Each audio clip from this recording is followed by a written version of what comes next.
For the newest generation of cannabis consumers, overcoming the communication gap to our parents might be one of the hardest obstacles we'll face as advocates.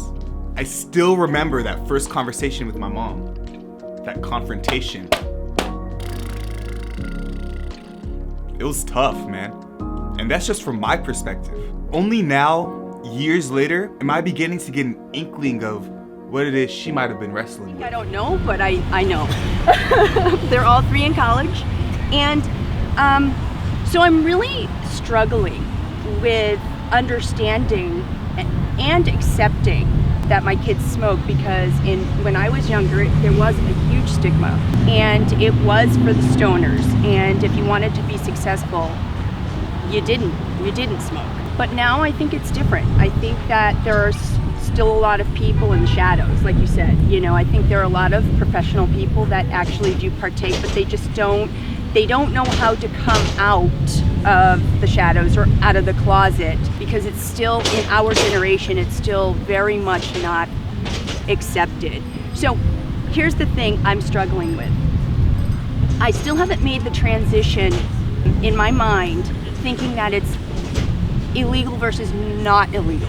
So I think that I have 2 black boys, and I'm thinking, my God, if you give them any reason, it's illegal, but it's not illegal. And I haven't quite made that transition. I'm just scared for my kids, Scared for my kids. Scared of a plant that's as toxic as cilantro. Cannabis has caused no known reported overdoses. You've heard all this before. Nancy Reagan and Henry Anslinger really did a number on us. They unleashed a campaign of xenophobia and misinformation that we're still dealing with to this day. Their propaganda campaign is something that we, as the newest generation of cannabis advocates, still have to combat. And many of us are waging that battle really close to home. My name is Paulina. I'm from Long Beach, California, specifically in the north side. I am a college student. I go to Long Beach City College.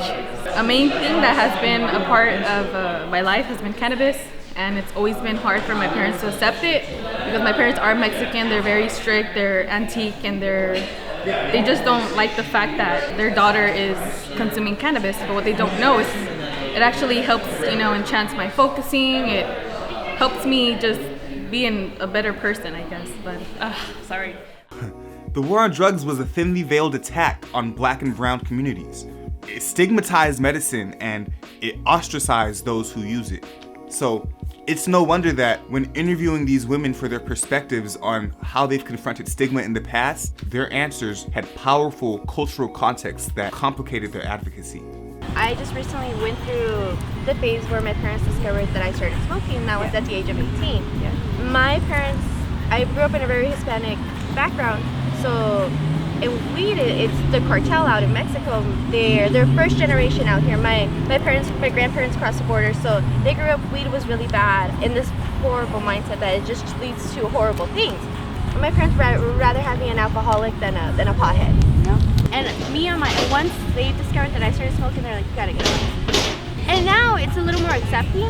My dad's okay with me and my mom, we have a straight relationship. I have to be accepting of them because they don't have an open mindset. And I think that's the key. We have to accept that change takes time and to keep an open mindset. Change takes time. And although it's tough, being young, trying to get your life together and finding relief, therapy, or comfort from something your mom thinks is wrong, legal cannabis advocacy is our hallmark, the hallmark of our generation. And with that comes overcoming stigma, even when it comes from your own parents.